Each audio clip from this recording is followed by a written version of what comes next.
Hi friends, welcome back to Mahi vlogs. మేమైతే కరీంనగర్లో ఉన్న వింటర్ జలకన్య ఎగ్జిబిషన్కి అయితే వచ్చాము. ఇదైతే రామ్నగర్ గ్రౌండ్లో అయితే ఉంది ఎప్పటిలాగే. కరీంనగర్లో ఉన్న వాళ్ళైతే ఈ ఎగ్జిబిషన్కి అయితే వెళ్ళారో లేదో కామెంట్ చేయండి. అండ్ ఈ వీడియోని లాస్ట్ వరకు చూడండి. ఈ వీడియోని తప్పకుండా లైక్ చేయండి. కొత్తగా మన ఛానల్ని ఎవరైనా చూస్తూ ఉంటే సబ్స్క్రైబ్ చేసుకొని చూడండి. స్టార్టింగ్లో ఆ స్టోన్ థీమ్ అయితే చాలా బాగుంది. రియల్ స్టోన్స్లా ఉంది కదా, నాకు కూడా చాలా నచ్చింది. లోపలికి వెళ్తుంటే అసలు ఫ్యామిలీతో ఫొటోస్ అయితే చాలా బాగా దిగొచ్చు. బాగుంది బ్యాక్గ్రౌండ్. ఇంకా లోపలికి వెళ్ళినాక చూడండి, అసలు చాలా ఎంజాయ్ చేస్తున్నారు విరాట్ మహి. జలకన్య కోసం చాలా వెయిటింగ్. ఇంకెక్కడ చూపి అని ఊరికే అడుగుతున్నారు.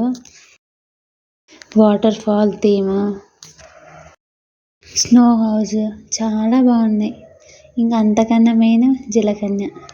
అసలు ఫస్ట్ టైం కరీంనగర్ ఎగ్జిబిషన్లో ఎగ్జిబిషన్ చాలా బాగుందంటే ఈ జలకన్యలతోటే సక్సెస్ వచ్చిందేమో. కానీ గ్రేట్ కదా జలకన్యలు కూడా అందులో ఉండడం. అంటే నేను రియల్గా జలకన్యలు అనుకున్నా, బట్ తర్వాత తెలిసింది రియల్ జలకన్యలు కాదు, మనలాగే ఒక మనుషులని. కానీ అవి కూల్ వాటర్ ఏం కాదంట. నేను అక్కడ ఉన్న వాళ్ళని అడిగాను, వామ్ వాటరే. ఎంతైనా బ్రీతింగ్కి ఇబ్బందే కదా. మొత్తానికైతే స్టాల్స్ దగ్గరికి వెళ్ళాము. విరాట్ స్టార్ట్ చేసిండు, నాకు అది కావాలి ఇది కావాలని. కొంచెం భయమే, బట్ అడుగుతుండు. ఇప్పుడు వద్దు, లాస్ట్ వరకు గేమ్స్ అన్నీ అయిపోయినాక కొనిస్తాం రా అంటే అసలు ఊరుకోవట్లేదు. కావాలని ఏడుస్తుండు. బ్యాంగిల్స్ అయితే బాగున్నాయి కదా, అసలు ఆ లైటింగ్స్కి అయితే కొనాలనిపిస్తుంది, బట్ చాలా కాస్ట్ బయట దాంతో కంపేర్ చేస్తే.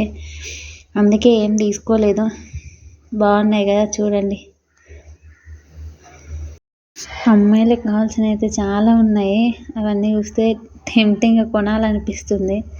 మా హస్బెండ్ ఏం కొనుక్కొని ఇవ్వలేదు. ఇంకా ఇవన్నీ చూడండి ఎంత బాగున్నాయో. కానీ బయట కాస్ట్తో కంపేర్ చేస్తే చాలా ఎక్కువ ప్రైస్ ఉంది, అందుకే ఏం తీసుకోలేదు. ఇక మా హస్బెండ్ అయితే రింగ్స్ తీసుకున్నాడు.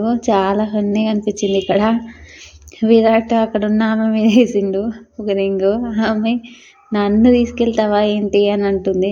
చాలా జోక్ చేశాడు, బట్ చీటింగ్. అక్కడ మొత్తం రింగ్ పడ్డా కూడా మొత్తం పడలేదని అంటున్నారు. ఒక్క రింగ్ కూడా వేయలేదు.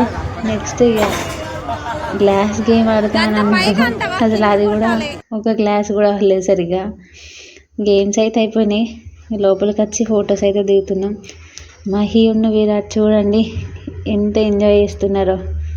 చాలా ఎగ్జైట్గా చూస్తున్నారు. ఫస్ట్ విరాట్ ఏ గేమ్ ఆడాలన్నాడు, బట్ చూడండి నెక్స్ట్ ఏం ఆడాలని చూస్తుండు. మహి పాప అయితే చాలా ఎగ్జైట్గా ఉంది. లాస్ట్ వరకు అయితే ఏడ్చింది, అందుకే తొందరనే దింపినాం. విరాట్ అడుగుతుండు ఆ పాపడు తిందామంటే తీసుకున్నాం. బాగా కాస్ట్ ఏం లేదు, కానీ తినాలి కదా అక్కడ దాకా వెళ్ళాక ఏదో ఒకటి, అందుకే అది తీసుకొని తిన్నాం. బాగున్నాయి. విరాట్ ఆడుతుంటే మా పాప ఎగ్జైట్మెంట్ చూడండి. ఆ గేమ్లో 5 minutes గేమ్. విరాట్ స్టార్టింగ్లో ఎక్కుతుంటే 5 minutes ఎక్కడం దిగడంలో అయిపోతుంది అనుకున్నాం, బట్ నెక్స్ట్ మంచిగా ఆడిండు. తొందర ఎక్కి తొందరగా దిగిండు. ఫస్ట్ భయపడ్డాడు, తర్వాత మంచిగానే ఆడుకుంటుండు. మొత్తానికైతే మా పాప ఎగ్జైట్మెంట్ చూడండి. అన్నయ్య ఆడుతుంటే ఆమెనే ఎంజాయ్ చేస్తుంది. మొత్తానికి చాలా ఎంజాయ్ చేసిర్రు. మహికి విరాట్కి అయితే కొన్ని బొమ్మలు తీసుకున్నాము. మొత్తానికి మా ఎగ్జిబిషన్ వీడియో అయితే ఎట్లుందో కామెంట్ చేయండి. Like, share and subscribe. Follow more videos. Thank you for watching.